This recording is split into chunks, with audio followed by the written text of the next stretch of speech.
Hey, welcome to Hot Topics. We are talking about brand building in 2025, how to really create an empire that humans and AI actually care about. Welcome to the city, Mastermind City, a city filled with endless masterminds and limitless possibilities. And it includes live coaching, Q&As, hot seats, and more.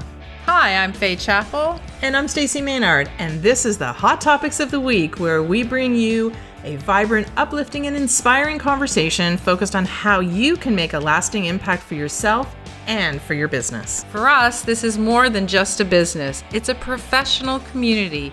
So if you're ready to go, you're in the right place. Welcome to the city. Welcome. This is number 4 in our 2025 Entrepreneur Survival Guide. I'm Faye. I'm Stacey.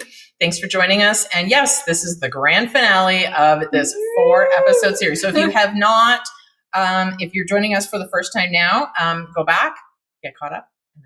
Yeah. So over the last few episodes, we've talked about AI domination. We've talked about hyping trends, and we've talked about remote work. But now we're tying it all together. We're talking about brand building, because if nobody knows who you are or cares what you do, then what's the point of why you even listen to us? Exactly. So in a world where even AI is out there building personal brands, seriously, some of these bots have this better social media presence than I do. It's true.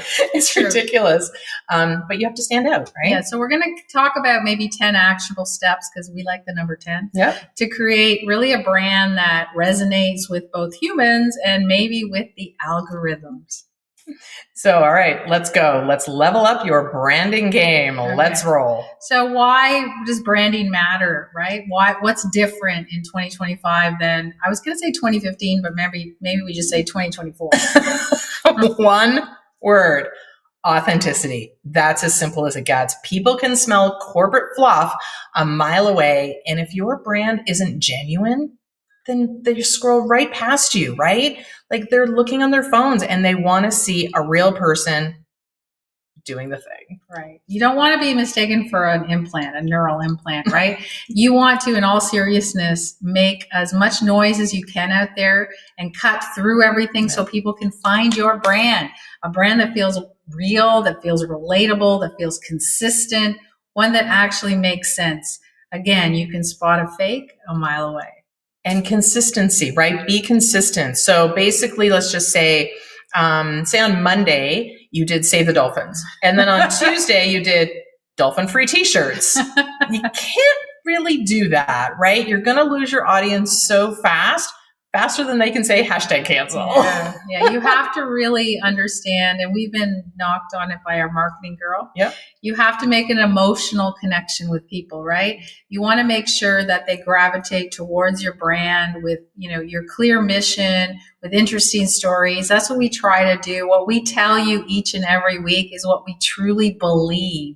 What steps we have, the tools we use. We want to share those authentically. Absolutely. Did you catch that? AI-driven recommendation engines, because guess what? Your brand also has to please the algorithm gods in 2025. That is what works. And if you're not relevant, your content won't be shown. No. It's really that simple. Yeah, we need to move on to some real practical steps now so you can understand what that looks like, because it's great to tell you all our theories, but unless you actually have those steps in place to build that brand, it's really hard to do that. All right, so here's the 10 steps to build a 2025 brand proof. So buckle up, because we're hitting you with the ultimate branding checklist. Right, and some of them you will recognize, but they might have just changed a little bit for 2025. So number 1 is really defining your core values, right? Don't slap innovation or integrity on your website. Try to find those values that actually align with your company's DNA, with your DNA. Don't just come up with hype words, because they don't work. So think of it as your brand's moral compass, right? If you're constantly pivoting, now we've talked a lot about pivoting, but if you're constantly pivoting or you're constantly contradicting yourself, your audience is going to notice. And then guess what they're going to do? They're going to leave. Yeah, you have to be consistent. And the best way to do it is to craft a story. Everyone loves a good origin story, right? Why did you start your business? What happened? What was the problem that you needed to fix? That's what people want to know. They don't want to know just hype words and pie in the sky theories. They want to know what the real deal was. And people connect with the emotional journey, right? Just don't fabricate details. Don't make things up if they're not true. Nobody wants a scandal, but they do want to know where you started, and they want to get to know the person behind the brand. Have you ever been to a speech and you know it's a fake story? Like you can tell that they didn't really, or they tried to find something that kind of in their history that sort of made sense with what they were talking about, but it really wasn't what they should have gone with. That can actually damage your brand, Absolutely. not actually help it. So along with that, number 3 is really consistent visual identities, right? So make sure that it's kind of uniform across all your platforms you use, whether it's logos or color schemes or typography, right? Because how many times have we seen logos change, right? You can have a variation. Absolutely. So if you look at Apple over the years, it has changed, which is fine, but we always know that at the end of the day, we see an Apple, we resonate with it. Don't completely change your logos and color schemes if people are used to identifying you with something, because then they won't be able to find you. And you know what? We've talked a lot about different tools over the past few weeks, but the big one that can really help you is Canva. Love Canva. Right? It can help ensure the consistency of the look when you're posting on social media, your website, or wherever your brand is found sort of online. It can look polished and it'll look on brand, and people will recognize it across all of those different channels. You know, it's interesting about Canva. We talked to somebody last week and they were saying how Canva might change their model and might start upcharging.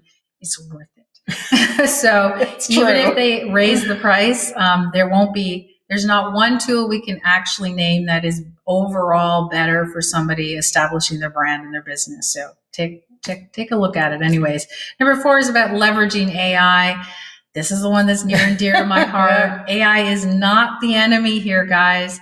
These tools can generate brand names. They can generate taglines. They can generate entire ad campaigns, right? If you don't know what to say, it can generate it for you. So go for it. Don't be afraid.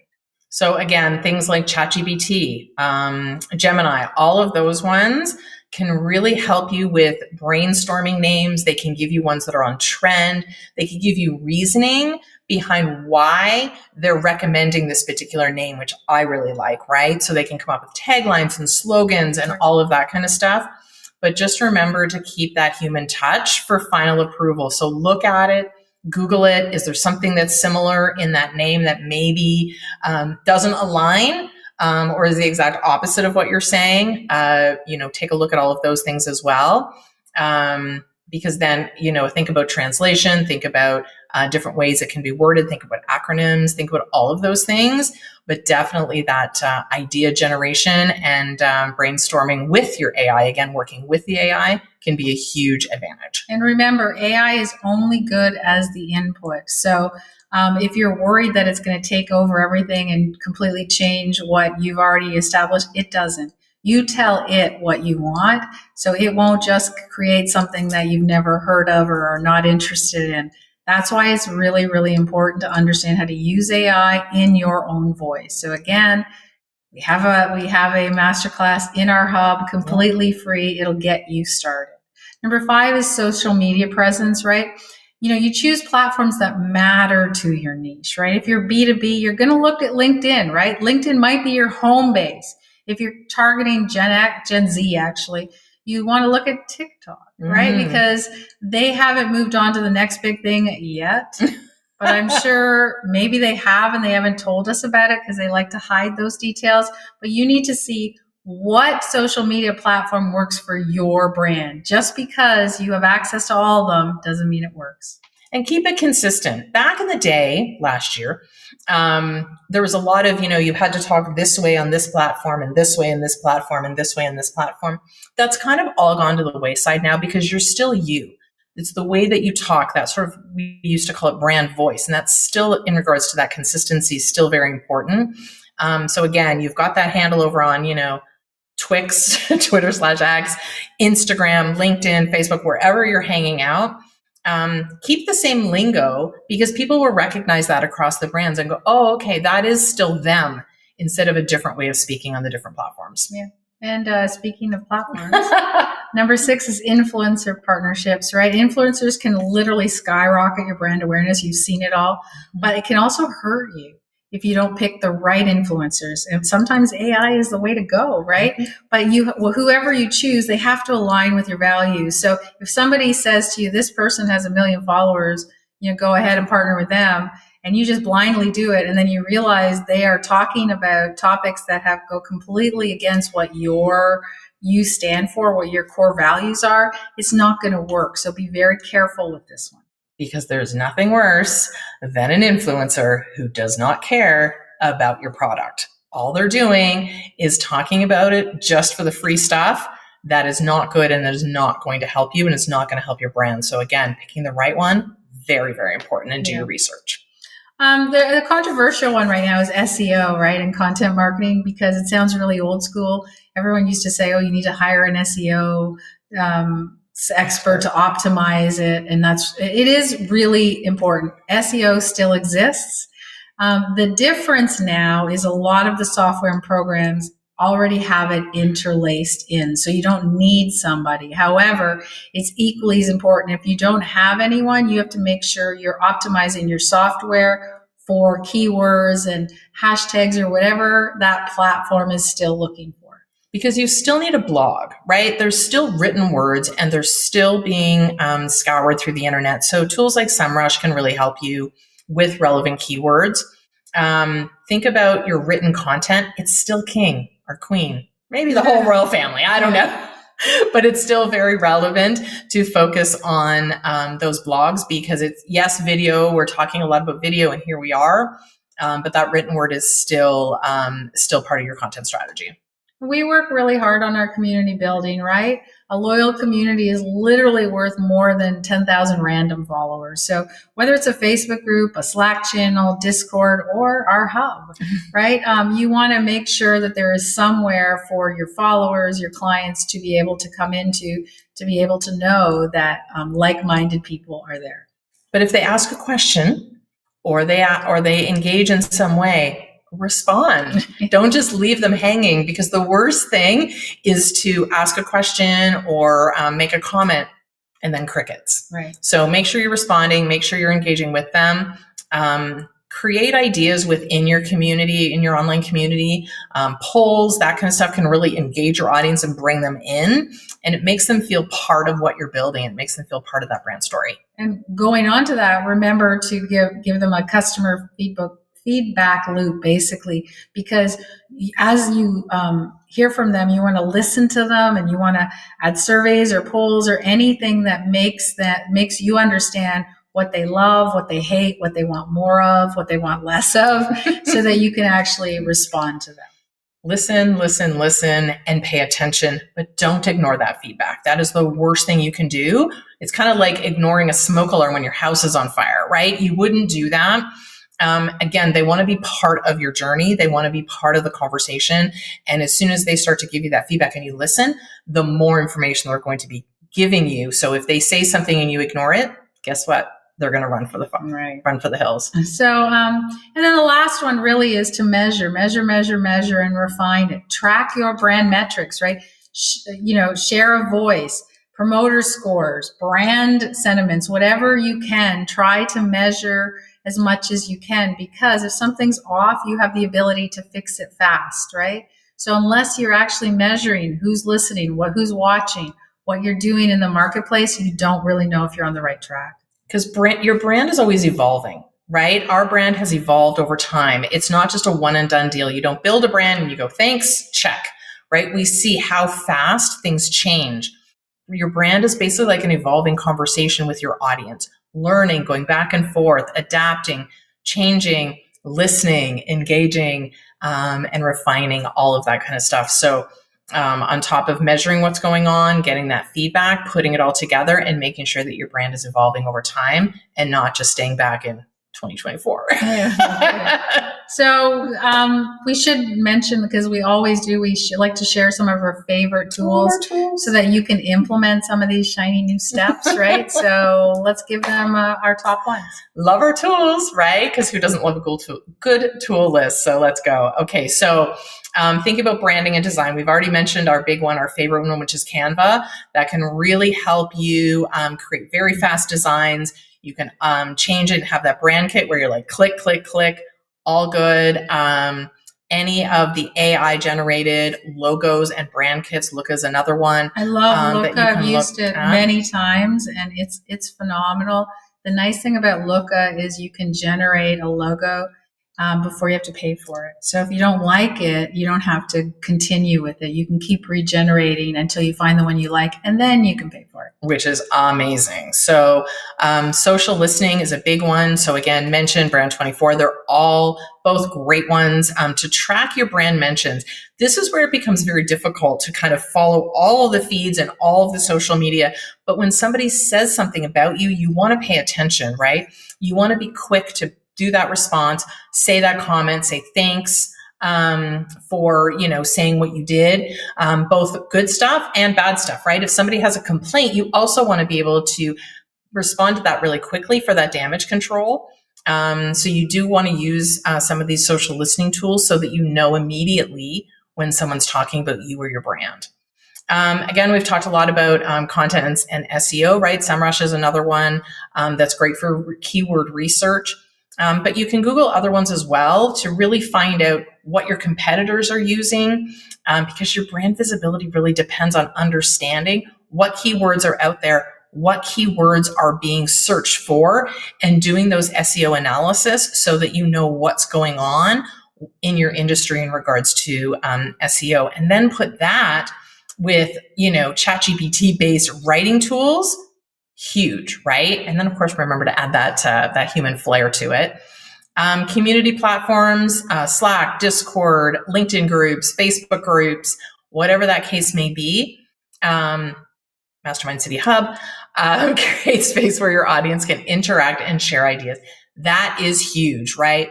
I remember speaking at a podcast conference, and we talked about it's a sense of community, and we talked about the podcast and what do people want to do after they had been done listening. And I remember everybody raising their hand going, well, we need to build a community. We need to build a community. And I said, does anybody have one? And they're like, no. So you do need to figure out what works for your brand. Where do you want to hang out with people if they want to learn more about you, or if they're interested in what type of content that you're putting out and they want to continue that conversation. Patreon, Substack are really good ones if you want to monetize a community or long form content. And then we talked about feedback before, right? You want to ask your customers or your clients, your community members about your brand. So think about tools like SurveyMonkey or Typeform. Those are great for direct feedback. Even Google Forms. I love Google Forms, right? They're straightforward, they're easy to use, and they're easy for people to put information in there, and you can get responses right away. All these tools, they really give your brand a personality, right? A personality that really resonates with people. It might help you with your visual appeal and making you pop, your content strategy. All of that is really, really important in 2025 to make that brand shine. And remember, people want the human connection, right? They want to feel like they're getting to know the person behind the brand. So if you're using some of these tools, again, to either do that listening strategy for you, asking them questions, you can really pull all of that information together so that they feel like they're interacting with a human, whether you're using AI or not. They still want that human connection. So that's really it. That wraps up our whole series for the 2025 Entrepreneur Survival Guide. So a quick recap, if those of you who didn't watch the other episodes, but you can. Episode 1, we really covered AI and how not to be replaced by a smarter algorithm. Number 2 is episode 2, we dove into hype trends, trying to figure out what's legit and what's a passing fad. Episode 3 is we taught you how to master remote work without ever meeting your team in person, which is kind of cool. And episode 4, today, we were talking about how really to build your brand that humans and AI actually will care about. Okay, so I hope you enjoyed our bad jokes. We apologize in advance, but we really hope that you found some helpful tips in the series. Yeah, and if you found value in any of these episodes, don't keep it to yourself, please. Subscribe, leave a review, share with a friend or 100. And of course, join us in our hub for free, where you can get a lot of access to fabulous training. So thanks for tuning in. We're Faye and Stacy signing off on the 2025 Entrepreneurial Survival Guide. Those 4 series that we've just gone through. Go forth and build an unstoppable brand. And we'll see you on the other side. Thanks for joining us here at the Mastermind City. You don't have to say goodbye because there are other ways that you can join us. If you like what you've heard today, then join our professional networking community, and it's absolutely free, where you can be part of our global community to build relationships, grow your business, and access live training, or learn more about how you can get year-round access to not only us, but to all our endless masterminds. So just go to themastermind.city and we'll see you in the city.